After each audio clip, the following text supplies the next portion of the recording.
আমি আপনাদের সামনে সূরাতুল মুলকের প্রথম দুইটা আয়াত তিলাওয়াত করেছি। হযরতে আবু হুরায়রা রাদিয়াল্লাহু আনহু হইতে বর্ণিত, তিনি বলেন রাসূলুল্লাহ সাল্লাল্লাহু আলাইহি ওয়াসাল্লাম বলেছেন, 30টা আয়াত বিশিষ্ট এই সূরা যদি কোনো ব্যক্তি তিলাওয়াত করে, সেই ব্যক্তির জন্য এই সূরা ততক্ষণ পর্যন্ত সুপারিশ করতে থাকে যতক্ষণ না আল্লাহ পাক তাকে ক্ষমা করে দেয়।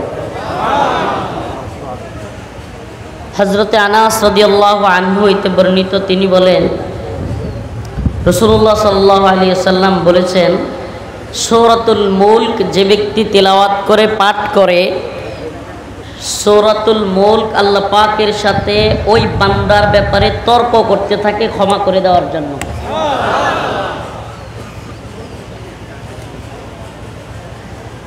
আমি 2খানা আয়াত তিলাওয়াত করেছি। রমাদান মাস আসছে, সেই নেত্রকোনা হুজুর গেছে নিজে আমার বাড়িতে প্রোগ্রাম আনার জন্য। কত দূর এটা হুজুর জানে। সেই নেত্রকোনার পূর্বদলা থানা থেকে আপনাদের এই কুড়িগ্রাম জেলার রৌমারী থানায় আসছি রোজা রেখে। আসলে এটা জার্নি, সুবহানাল্লাহি ওয়া বিহামদিহি। আল্লাহ পাক রমাদানকে ফরজ করেছেন আয়াত নাজিল করে, তারপরেই বলেছেন যদি কোনো ব্যক্তি সফরে থাকে কিংবা দুর্বল থাকে, অসুস্থ থাকে, ফামান কানা মিনকুম মারিয়াদান আও আলা সাফার, এই যে ফাইদ্দাতুম মিন আইয়ামিন উখর, এই যে মারিয়াদান আও আলা সাফার, আল্লাহ পাক যে কেন বলছেন সফর করলে বোঝা যায়। আল্লাহ পাক যে রোজা ভাঙতে পারবে, কোনো ব্যক্তি পরবর্তীতে এই রোজা রাখবে এবং এই রোজাটা সে পালন করবে যদি সে সফরে বের হয়। তো এই যে আল্লাহ পাক সুযোগটা রাখছেন অসুস্থ ব্যক্তি এবং সফরের জন্য, এটা যে কেন রাখছেন এটা সফরে বের হইলে বোঝা যায়। আমার জিহ্বার মধ্যে পানিই নাই, মানে গলা শুকায় গেছে। আইসা গোসল করছি, একটু খাওয়ার তো আর সুরত নাই, গোসল করছি, তবুও শরীরে এনার্জি পাচ্ছি না। আপনারা দেখছেন হয়তো দীর্ঘ সময় বসে আছি, হুজুর কালেকশন করতেছে, আমার শরীর নড়তেছে না। সূরাতুল মুলক তিলাওয়াত করেছি। সময় যত যাবে রোজাদারের জিহ্বা আরো বেশি শুকাবে, সময় যত যাবে রোজাদারের গলা আরো তত বেশি শুকাবে। সুবহানাল্লাহ।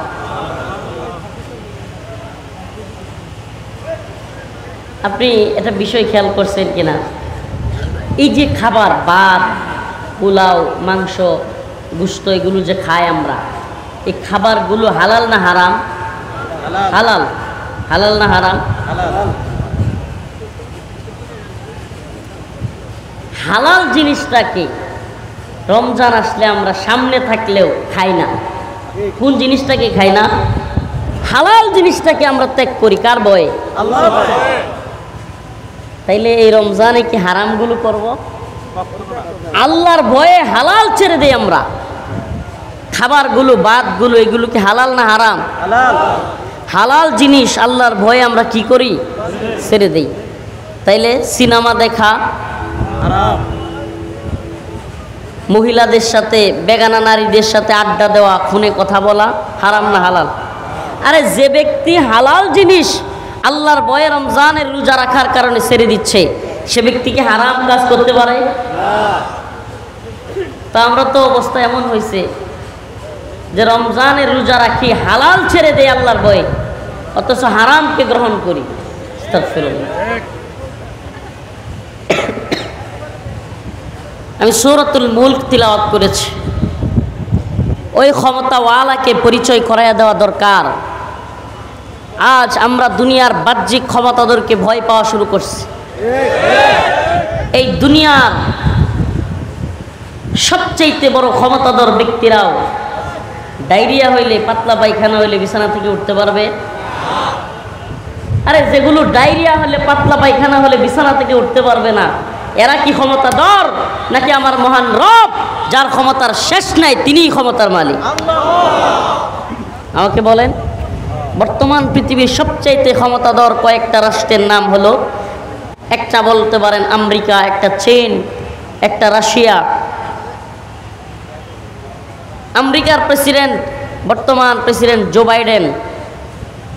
আচ্ছা বলেন, এই ব্যক্তিকে মাঝে মাঝে ভিডিওতে দেখি বিমান থেকে নামার পথে সিঁড়ি দিয়া উস্টাকায় পড়ে যায়।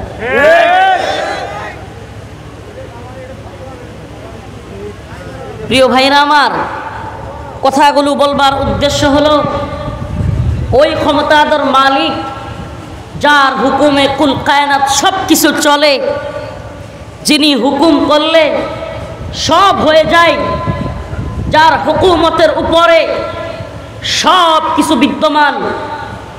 আল্লাহু লা ইলাহা ইল্লা হুয়াল হাইয়ুল কাইয়্যুম, তিনি হলেন হাইয়ুল কাইয়্যুম, তিনি চিরঞ্জীব, তিনি সব কিছুকে জীবিত রাখনেওয়ালা। লা তাখুযুহু সিনাতু ওয়ালা নাওম, যিনি কখনো ঘুমান না, যার কখনো ঘুমের ভাবও আসে না। আমাদের তো না ঘুমাইলে ঘুমের ভাব আসেনি। লা তাখুযুহু সিনাতু ওয়ালা নাওম, যার ঘুমের ভাব পর্যন্ত আসে না। হুয়াল হাই হুয়াল কাইয়্যুম। অন্য এক আয়াতে আল্লাহ বলতেছেন হুয়াল আউয়াল ওয়াল আখির ওয়াল যাহির ওয়াল বাতিন, আমি প্রথম, আমি শেষ, আমি প্রকাশ্যে, আমি গোপনে, সকল কিছুর ক্ষমতার মালিক আমি আল্লাহ। হাদিসে কুদসির মধ্যে আসছে, হে বান্দা, হে মুমিন বান্দা, আমি তোমার এমন এক মালিক যার ক্ষমতা থাকা অবস্থায় পৃথিবীর কোনো ক্ষমতাবানকে তুমি ভয় করো না। হাদিসে কুদসি বলতেছে, আল্লাহ নিজে বলতেছেন, যার ক্ষমতা থাকা অবস্থায় তুমি পৃথিবীর কোনো ক্ষমতাসীনকে কি করো না? আল্লাহ আবার বলতেছেন, এবং জেনে রাখো আমার ক্ষমতা থাকা অবস্থায় তুমি কাউকে ভয় করো না, এবং এটাও জেনে রাখো আমি আল্লাহর ক্ষমতা শেষ হবার নয়। সুবহানাল্লাহ। পৃথিবীর যত নেতা নেত্রী আছে এদের ক্ষমতা ছিল, আছে, থাকবে। আমাকে দেখান, ছিল, আছে, থাকবে। এই পৃথিবীর কোনো ব্যক্তি, কোনো ক্ষমতাধর এমন আছে যে ছিল, আছে, থাকবে? এক সময় ছিল, এখন কি নেই, এখন আছে, আবার এক সময় থাকবে, এটাই তো বাস্তবতা। তাহলে একমাত্র ক্ষমতাধর কে? আল্লাহ। সুবহানাল্লাহ। ওই আল্লাহ যাদেরকে সম্মান দেন, ওই আল্লাহ যাদেরকে ক্ষমতা দেন, তাদেরকে রাষ্ট্রের মালিক বানাইতে হয় না, রাষ্ট্রের ক্ষমতাধর বানাইতে হয় না। আল্লাহ পাক সম্মান দিলে হাজারো হাজার মানুষ রোজার দিন আল্লাহ পাক যদি কাউকে সম্মান দিতে চান, ওয়াল্লাহি এটা রফিকুল ইসলাম মাদানির ব্যক্তিগত কোনো ক্রেডিট নয়, এটা মামুনুল হকের ব্যক্তিগত কোনো ক্রেডিট নয়, যে জেলখানায় পড়ে থেকেও গ্রাম বাংলার আনাচে কানাচে যেখানেই যাই শত শত যুবকের একটাই আকাঙ্ক্ষা, একটাই আশা, হুজুর মামুনুল হক সাহেব আবার কবে মুক্তি পাবে? আমাকে বলেন,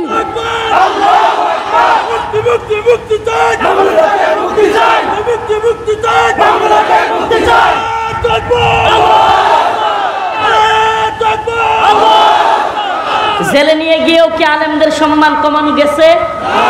আমাকে বলেন, গেছে নাকি আল্লাহ আরো বাড়াই দিছে?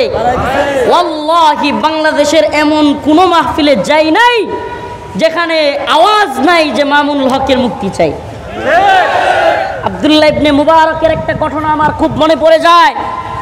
তখন রিসেন্ট মাত্র কয়েকদিন হলো আব্বাসীয় খলিফা হারুনুর রশিদ ক্ষমতায় আসছে। আব্বাসীয় খলিফা হারুনুর রশিদ ক্ষমতার মসনদে উঠেছে। তার জন্য রাখায় একটা অবকাশ যাপন, মানে তার থাকার জন্য এবং তার আনন্দের জন্য একটা বিলাসবহুল বাড়ি করা হয়েছে। সেই অবকাশ গড়ের মধ্যে বাদশাহ হারুনুর রশিদ বসে আছে। এমন সময় বাদশাহ হারুনুর রশিদের সঙ্গী সাথীদের মধ্যে একজন দেখলেন জানালা দিয়া মানুষ দৌড়াদৌড়ি করতেছে, ছুটাছুটি করতেছে, জুতা হারিয়ে যাচ্ছে খবর নাই, ধুলা বালি উঠতেছে খবর নাই। বাদশাহ হারুনুর রশিদের সঙ্গী জিজ্ঞেস করলো, কি হয়েছে? মানুষজন হাজার হাজার এভাবে ছুটোছুটি করতেছে কেন? মানুষজন এভাবে জুতা হারিয়ে যাচ্ছে, খবর নাই। মানুষ আকাশে ধুলোবালি উড়িয়ে দিচ্ছে, কে কোন দিকে ছুটছে খবর নাই। এই হালত কেন? রাজ দরবার থেকে আওয়াজ আসলো, বাদশাহ হারুনুর রশিদের সঙ্গীকে মানুষজন বলল, খোরাসানের আলেম, খোরাসানের শ্রেষ্ঠ আলেম, হাদিস শাস্ত্রের মহাজ্ঞানী রাইসুল মুহাদ্দিসিন আব্দুল্লাহ ইবনে মুবারকের আগমন ঘটেছে। বাদশাহ হারুনুর রশিদের সঙ্গীরা সহ হারুনুর রশিদ নিজেও অবাক হয়ে গিয়েছে। বাদশাহ হারুনুর রশিদের সঙ্গী ওই রাজপ্রাসাদের ব্যক্তিদের কথা যখন শুনল যে খোরাসানের আলেম রাইসুল মুহাদ্দিসিন আব্দুল্লাহ ইবনে মুবারক এসেছে, আকাশ বাতাসে ধুলি উঠতেছে, মানুষদের জুতার খবর নেই, হারায়া যাচ্ছে, মানুষ পড়ে যাচ্ছে। বাদশাহ হারুনুর রশিদের সঙ্গী বলতে লাগলো, হাযা হাযা ওয়াল্লাহুল মুলক, হাযা ওয়াল্লাহুল মুলক, লা মুলক হারুন। আরে এটাই তো আসল বাদশাহী, বাদশাহ হারুনুর রশিদের বাদশাহী। এই বাদশাহীর কাছে তুচ্ছ, এটা কোনো বাদশাহী না। আরে পৃথিবীর নেতা নেত্রীদের বাদশাহী আল্লামা মামুনুল হকদের বাদশাহীর কাছে তুচ্ছ। এরা জেলখানায় বসেও আল্লাহ পাক মানুষের অন্তরে, আরে এদের বাদশাহী চলে রাষ্ট্রে এবং মাটির সাথে, এদের বাদশাহী একটা গণ্ডির মধ্যে, এদের বাদশাহী হলো রাষ্ট্রের সীমারেখা এবং মাটির বাদশাহী। আর আল্লাহ পাক আলেমদের বাদশাহী দিয়েছেন এই ভূখণ্ডের, এই পৃথিবীর মানুষদের অন্তরের মধ্যে। এক শ্রেণীর বাদশাহী চলতেছে মাটি এবং মানুষের সাথে, আরেক শ্রেণীর বাদশাহী চলতেছে অন্তরের মধ্যে। এদেশের এই পৃথিবীর রাজা বাদশাদের বাদশাহী চলে মানুষের পিঠের মধ্যে, চাবুক মেরে মানুষকে গ্রেফতার করে। আর আল্লাহ পাক আলেমদের বাদশাহী দিয়ে দিয়েছেন মানুষদের কলবের মধ্যে, অন্তরের মধ্যে। হাদা আল্লাহুল মুলক লা মুলক হারুন। হারুনের মুলকে এই অবস্থা হতে পারে না।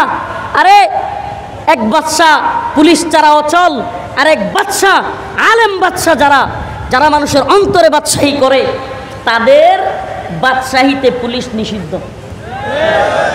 এক বাদশা পুলিশ ছাড়া অচল, আর এক বাদশা কি পুলিশ তার রাজ্যে নিষিদ্ধ। সুবহানাল্লাহ।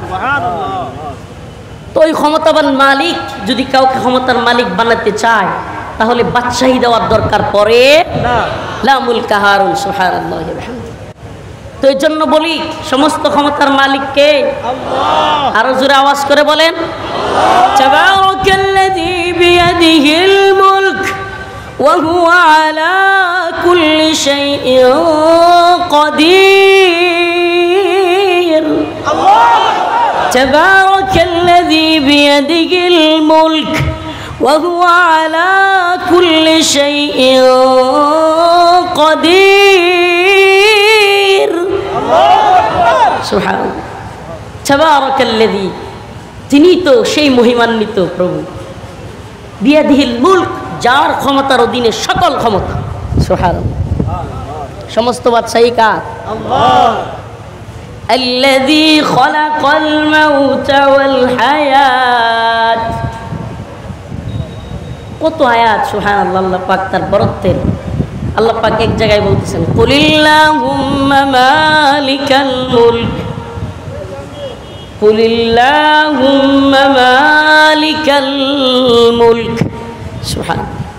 আপনি বলে দেন এই মুলক, এই বাদশাহীটা কার? সুবহানাল্লাহ। তুতিল মুলকা মান তাশা। আল্লাহু আকবার।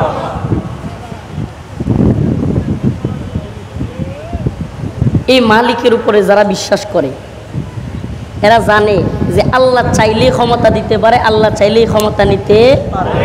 কতক্ষণ না পারে কি পারে না? প্রিয় ভাইরা আমার, বন্ধুগণ আমার,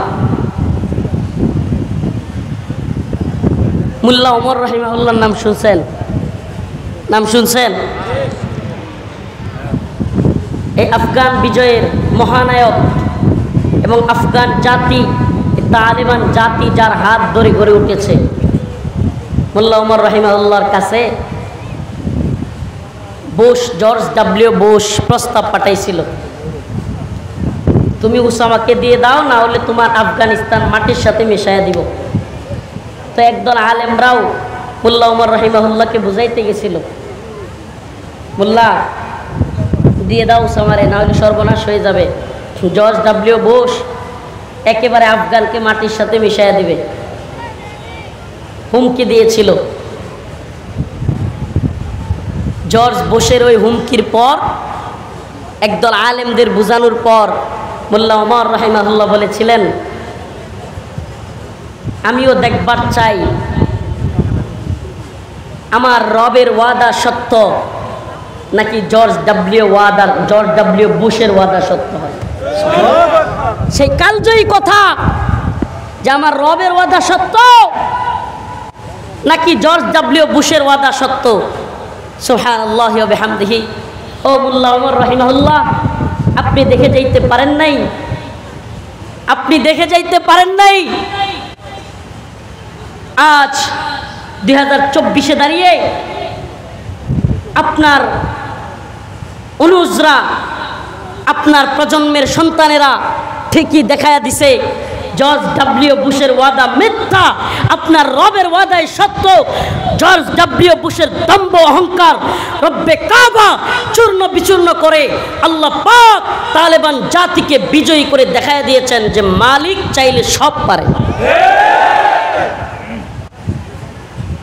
তো এখনো যদি কেউ জর্জ ডাব্লিউ বুশের, ফেরাউন, নমরুদ, হামান, কারুনদের ইতিহাস থেকে শিক্ষা না নেয়, আলেমদের উপর জুলুম করতে থাকে, তবে আমার রব কি ওদের অবস্থা, ওদের মতো অবস্থা তাদেরও করতে পারেন কি পারেন না? সুবহানাল্লাহ। আল্লাহ তো বলছেন, তুতিল মুলকা মান তাশা,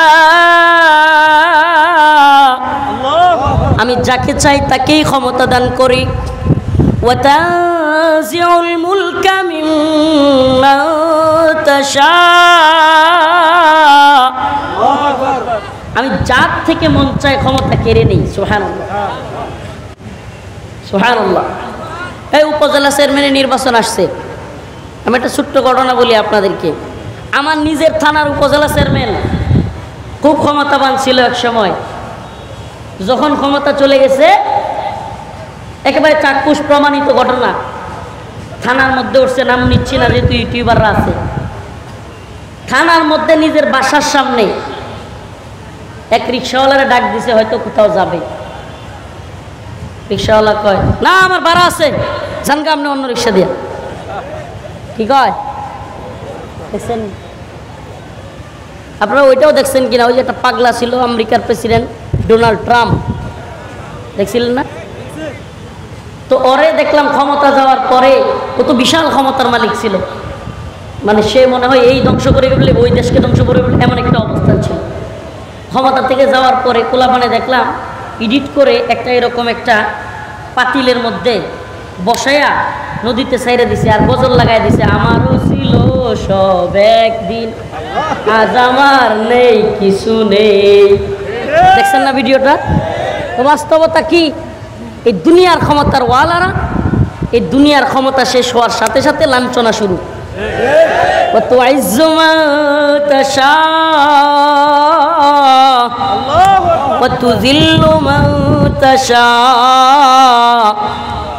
ইজ্জতের মালিক কে?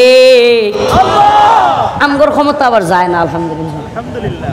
সরকার যেটাই হোক, আমগর ক্ষমতা কি হয় না? যায় না। ওই যে যতদিন আব্দুল্লাহ ইবনে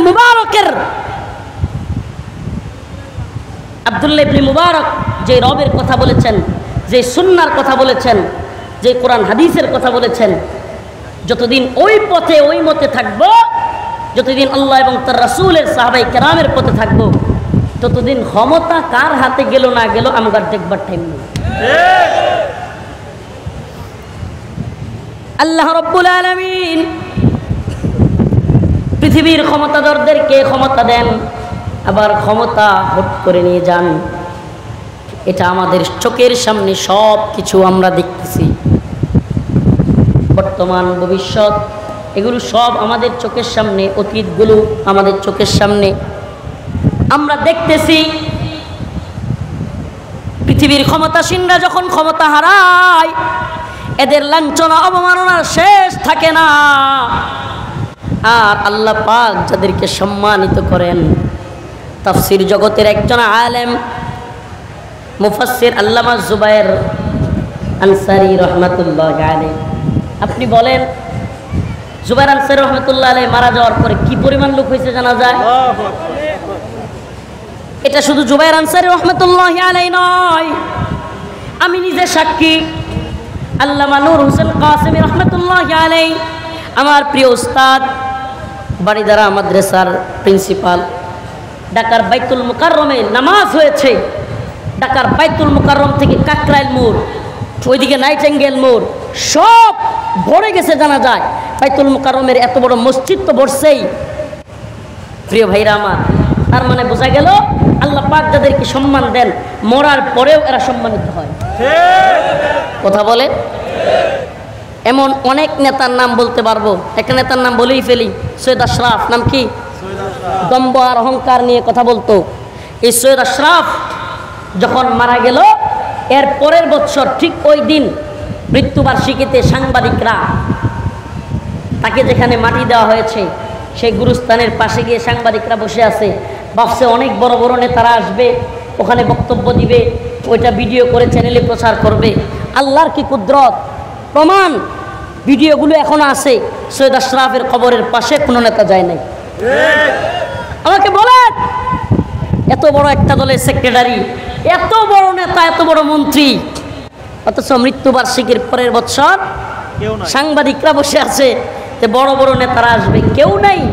বিশ্বাস করেন, বিশ্বাস করেন প্রিয় হাজিরিন, প্রিয় ভাইরা আমার, কথাগুলো সুনির্দিষ্ট কোনো ব্যক্তি বা দলের বিরুদ্ধে বলা উদ্দেশ্য নয়, আপনাদের অন্তরে এটা গেঁথে দেওয়া উদ্দেশ্য যে ক্ষমতা পাইয়া বা এলাকায় যদি আল্লাহ অবস্থান তৈরি করে দেন, এলাকার মানুষ আপনার কথা শুনে, এলাকায় আপনি একটু নেতা, এলাকায় চেয়ারম্যান, এলাকায় মন্ত্রী, কি বলে এমপি, এলাকায় আপনি বিভিন্ন পদে আছেন, আর আপনার অহংকারের কারণে আপনার 10টা ভাই আছে, আপনার 5টা ছেলে আছে, আপনার কিছু টাকা পয়সা আছে, আপনার ক্ষমতার কারণে আপনার আশপাশে কেউ যেতে পারে না।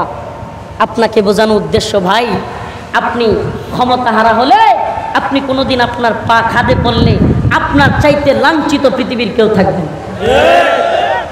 আর যদি মানুষের অন্তরে ভালোবাসা দিয়ে ক্ষমতা অর্জন করতে পারেন, এই ক্ষমতা কশিনকালেও শেষ হবে না। আল্লাহ রাব্বুল আলামিন সমস্ত ক্ষমতার মালিক। তিনি বলেছেন, আল্লাযী খালাকাল মাউতা ওয়াল হায়াতা লিয়াবলুয়াকুম আইয়ুকুম আহসানু আমালা। আল্লাযী খালাকাল মাউত, সুবহানাল্লাহ। আল্লাহ পাক সূরাতুল মুলকের মধ্যে বলতেছেন, খালাকাল মাউত, আমি আগে মৃত্যুকে সৃষ্টি করছি। কি সৃষ্টি করছি? মৃত্যুকে আগে সৃষ্টি করেছি। আল্লাহ পাক আগে বলেন নাই আল্লাযী খালাকাল হায়াতা ওয়াল মাউতা। আল্লাহ কি বলছে? আল্লাযী খালাকাল মাউতা ওয়াল হায়াতা, আমি আগে মৃত্যুকে সৃষ্টি করেছি। এই পৃথিবীতে আল্লাহকে নিয়ে মতানৈক্য আছে, নবীকে নিয়ে মতানৈক্য আছে, ধর্ম নিয়ে মতানৈক্য আছে, সব কিছু নিয়ে মতানৈক্য আছে, কিন্তু মানুষের মধ্যে একটা বিষয়ে কোনো মতভেদ নাই, সেটা হলো আমাকে মরতে হবে। মরতে হবে, এই বিষয়ে কোনো মতানৈক্য নাই। প্রিয় ভাইরা আমার, বন্ধুগণ আমার, তাহলে মরতে যেহেতু হবে, আল্লাযী খালাকাল মাউতা ওয়াল হায়া, আল্লাহ বলেন আমি মৃত্যুকে সৃষ্টি করেছি, আমি জীবনকে সৃষ্টি করেছি। আল্লাযী খালাকাল মাউতা ওয়াল হায়াতা লিয়াবলুয়াকুম, তোমাদেরকে পরীক্ষা করার জন্য। কেন পরীক্ষা করবে আল্লাহ রাব্বুল আলামিন? অন্য এক আয়াতের মধ্যে আল্লাহ বলেন, ওয়ালাকাদ ফাতান্নাল্লাযীনা মিন ক্বাবলিহিম ফালায়া'লামান্নাল্লাহুল্লাযীনা সাদাকু ওয়া লায়া'লামান্নাল কাযিবিন। আল্লাহ রাব্বুল আলামিন বলেন, আলিফ লাম মিম আহাসিবান নাস আন ইউতরাকু আন ইয়াকুলু আমান্না ওয়া হুম লা ইফতানুন। হে মানুষ, তোমরা কি মনে করো তোমাদেরকে এমনি এমনি ছেড়ে দেওয়া হবে? আয়াকুলু আমান্না, তোমরা বলবে আমি ঈমানদার। তুমি ঈমানদার এই কথা বলার সাথে সাথে তোমাকে ছেড়ে দেওয়া হবে?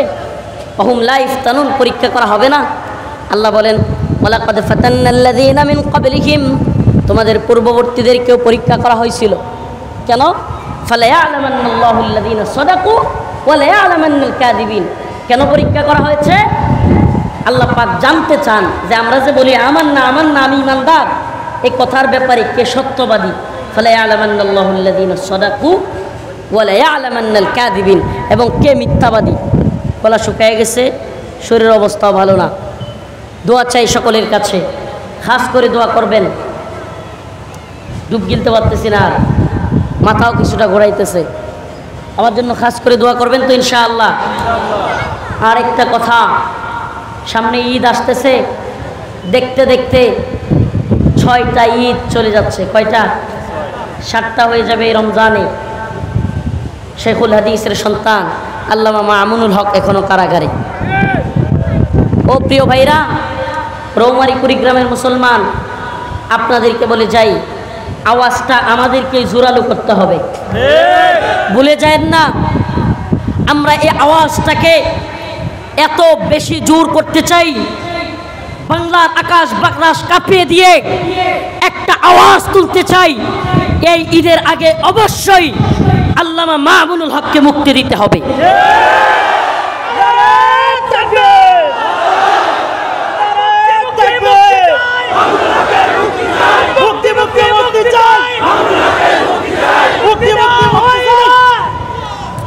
আমরা সমস্ত আলেমদের মুক্তি চাই, মুক্তি চাই তো ইনশাআল্লাহ। জিমাম, ইমাদ, আরও ছোট্ট যেগুলো আছে, শেখুল হাদিসের সন্তান, এদেরকে এখন দেখলে কলিজা ফেটে যায়। এদের কান্নায় আকাশ বাতাস বাড়ি হয়ে যাওয়ার মতো অবস্থা। আমরা দায়িত্বশীলদেরকে বলবো, আপনারা সকল আলেমদেরকে মুক্তি দিয়েছেন, আরও যে সমস্ত আলেমগণ আছেন আপনারা এই রমজানের ঈদের আগেই মুক্তি দিয়ে দেন। আল্লাহ পাক দায়িত্বশীলদেরকে সঠিক বোঝ দান করুক, আরো জোরে বলেন আমিন। জেনে রাখেন, ক্ষমতার মালিক কিন্তু আল্লাহ। যদি এভাবে আলেমদেরকে কষ্ট দিয়ে মানুষদের অন্তরের মধ্যে আপনাদের ঘৃণা সৃষ্টি করেন, আল্লাহ পাক এ ভূখণ্ডে আপনাদেরকে চরমভাবে লাঞ্ছিত এবং অপমানিত করবেন। আল্লাহ পাক আমাদের সবাইকে বোঝার তৌফিক দান করুন। আখিরু দাওয়ানা আলহামদুলিল্লাহি রাব্বিল আলামিন। আসসালামু আলাইকুম। আমার জন্য খাস করে দোয়া করবেন।